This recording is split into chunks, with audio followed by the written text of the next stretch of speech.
Hello, angels. This is Terry Van Horn, and since it's the spring equinox, I thought it would be a great time to actually go live and to do a few readings for you. But first, I would like to tell you a little bit about the spring equinox. You know, a lot of people say, oh, this is a pagan ceremony. This is a pagan thing. But, before we had organized Christianity, the pagans, the druids, they studied and had their religion as whatever it was that they could do. And for them, their primary focus was all about nature. It was about all the beautiful things that nature had brought to us, because they had to focus on that exclusively. They had nothing else. Also, they needed it for their crops, for everything, their entire way of life. So this was very important to them. They studied astronomy like nobody's business because that was what they had. And so the spring equinox is actually the beginning of spring, the end of winter, thank goodness. For some people, I know that's kind of a stretch, but we're getting there. And it's also the time for those seeds that you planted earlier in the year to really start blooming. That's the whole beauty of the spring equinox. So everything that we've been doing and working on, because I know you've heard that this year is the time of new beginnings and new focus. So that's what this is. And the spring equinox is letting us know that spring is here.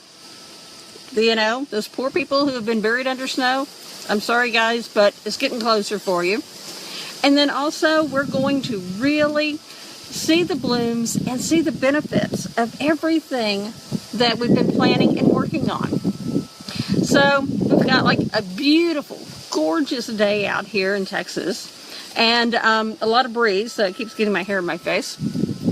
But I thought, since this is such a wonderful, glorious day, it would be a great time to start doing readings, and I am going to start doing them online, maybe a couple of times a week as schedule works. But also, if you do want a full reading from me, you can always go on my website, which is healinglightonline.com, and we can schedule a reading. I can either do it by email or I can do it, in person or on the phone, not always in person. So today with the readings, what I thought I would do is use, this really and truly is my favorite deck. It's the Archangel Power cards.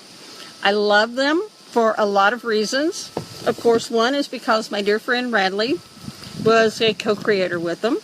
But they are a beautiful set of cards, and they are wonderful for all sorts of just fantastic messages. So what I thought I would do, shuffle these babies up real quick. And we're going to, just pull a card or two for somebody that has a question. So we're just going to do kind of like, one simple kind of quickie questions so that I can get as many as possible before our time runs out. Okay?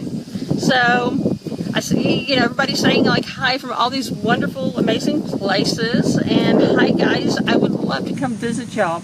But right now, I'm sure y'all would like to visit here. Oh, and we've got Martina from Dublin. Gosh, Martina, I would love to go to Dublin. I would love to go to Ireland. Okay, Danielle is asking about health and finances for this year. So let me see, Danielle. We have got... Actually, I'm going to pull 3 cards for you on this one. Our first card is about Epiphany. And that's all about joy, growth, expansion on many ways. What it's really saying to me is that this is going to help you so that you can learn to grow on a spiritual level, and you're going to get a lot of answers internally that you never really expected to get. You're going to start really tapping into the spiritual to get a lot more information on it. Now, our next card is the Queen of Raphael, and it's all about Raphael is about healing, love, compassion. It's also about partnerships. So what this card is telling us is really about that there's going to be a lot of support and help with the family and with those who are around you.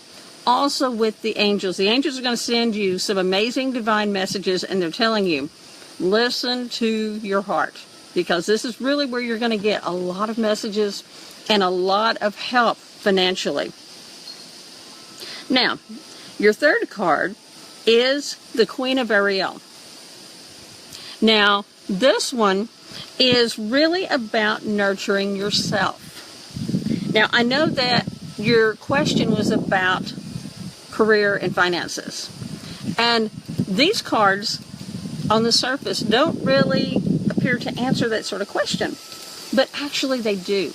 Because what is really important is that if we start nurturing and caring for ourselves, doing the things that you need to do for you, then what happens is it opens up those doors.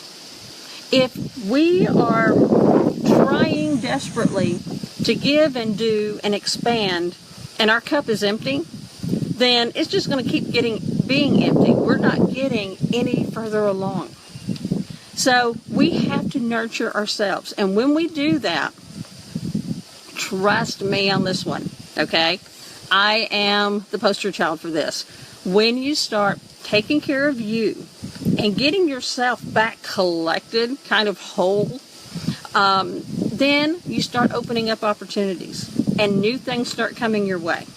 You quit worrying as much, okay? That's also a big one. Oh, hi from Romania and from Iran. Gosh, we're getting everybody all over the place. But what happens is you turn this over to God and the angels. Your cards were from Raphael, Raziel, and Ariel. These are the angels that are really important for helping us with healing and also with the basic things that we need to survive. You know, Ariel is all about survival. It is about finances. It's about support, you know, the home, everything that we need to live. So that's important. Connect with those angels, and they are going to let you know exactly what you need to do. But first of all, you need to take care of you just a little bit more. Nurture yourself. Do those things that really make you happy and to help you so that you can really feel joy in your heart. And as you do that, and you know, we can feel joy. That doesn't cost anything. We can feel joy about the least little thing. I feel joy just sitting underneath this beautiful tree. We have always called it, ever since we saw this property, before we bought it, we always called this the fear tree.